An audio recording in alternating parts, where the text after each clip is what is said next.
No, it's tough being biracial in this world. You know, the white mom and the big mom dad on a Friday night, I never know if I should play bingo or steal land.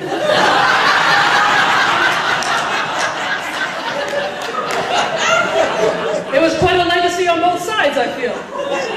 It's tough. And really, holy, there's a lot of Native people nowadays. Eh? Tons. Some a little sketchier than others. I'm always running into these pretty little blonde ladies that tell me they're Aboriginal, and I'm like, you realize you can't get Aboriginal by injection, right? I mean, just because there's a Native in you does not mean you have Native in you.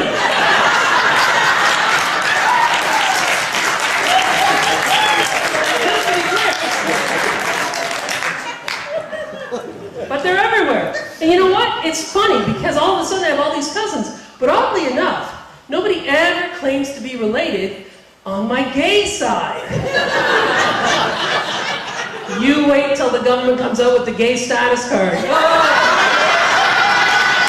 fucking buddy's gonna have a lesbian grandmother then. Oh yeah. My great grandmother once went down on the muffin. That's how it's gonna go.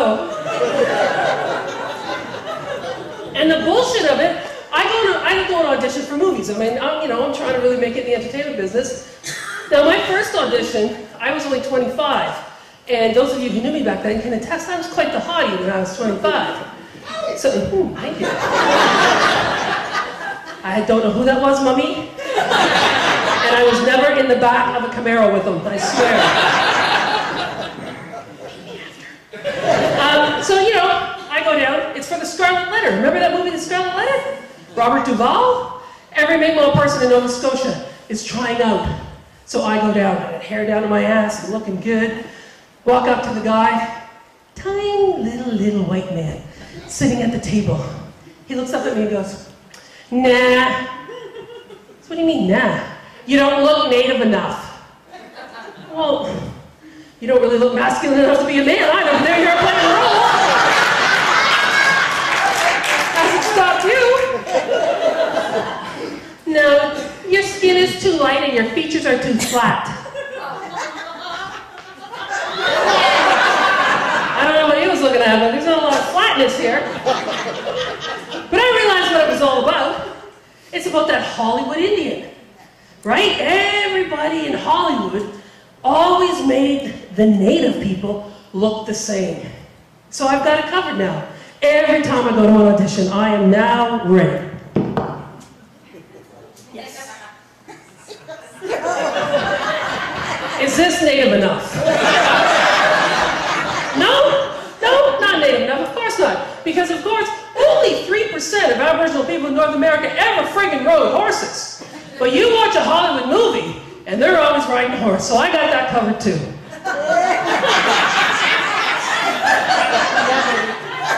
I take this to all my auditions now.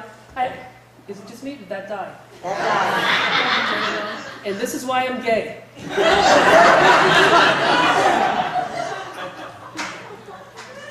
Hello? Fuck, that was my fault. Damn! I get so excited when there's little nubs, you know what I'm saying? All the ladies with happy husbands know what I'm talking about. So this is what I do. I go to auditions like this now. Of course, I try to find a bigger horse, so it'll be a little more proportional, because I find this just looks like I have a big pink bush.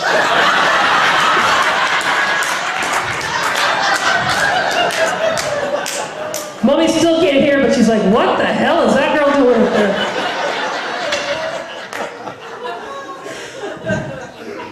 The fun never ends. And you hear something, that's what I like to hear, laughter until you cry. God knows I'm a 300-pound woman in friggin' skinny jeans up here giving it for you. You know what I'm saying? Lordy, when they tell me to haul ass, I gotta make 2 trips.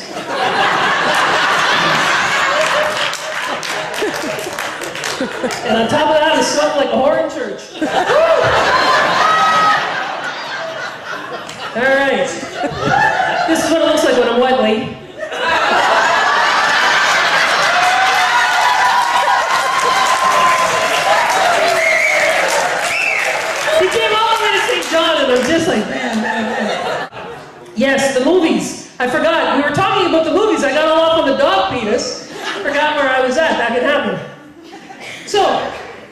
movies. I still try out for movies all the time. And of course, when I was young, that's when I fell in love with the idea of movies, because I watched a lot of TV, living up there on the hill in Portland Inn, not a lot of action, other than the bikers coming and going. For the first 10 years, I thought my name was Mother, Take the Baby in the House. I like the bikers. Daddy didn't like me liking the bikers. So I would watch TV. And on TV back then, cowboy and Indian movies, right? All the time. Of course, it wasn't any real Indians in the movies. It was sometimes Italian people, but most often white people that they painted up to look like they were Aboriginal. So I, like everybody else, cheered for the cowboys. One day, Daddy came in and he said, "What are you doing?" I said, "I'm cheering for the cowboys." He said, "Well, why are you doing that?" I said, "Well, Daddy, everybody knows the cowboys are the good guys." He said, "Candy, do you realize the native people, that's us?" I looked at the TV and I thought, I don't know, Daddy, they got big round eyes and no cheekbones. I don't know who they are. They're not related to us. Plus, they talk so friggin' funny. Hey, native people in the movies, it's unbelievable how they depict the way we talk. Let me just assure you, at no point in my life did my father ever say to me,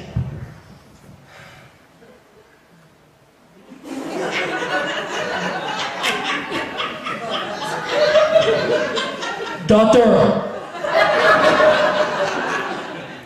you walk many, many miles.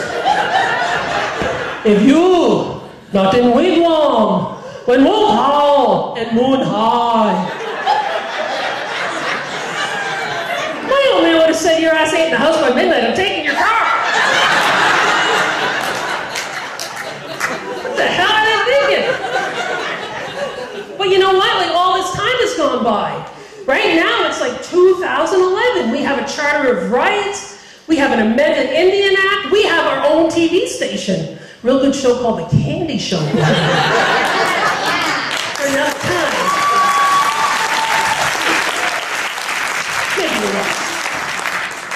So I got my big screen TV and I turn on the TV because I know I'm going to be portrayed much better now. I turn on the TV, what do I see? Kanaka. Oh no, my favorite one. So the people will know we were here. And a Nukshuk people is a freaking road marker. Okay, it's how they find their way in the snow. It'd be like if America takes over Canada and 50 years from now, there's some poor, hopeless Canadian actor standing by a sign that says, "Val d'Amour, 3 kilometers.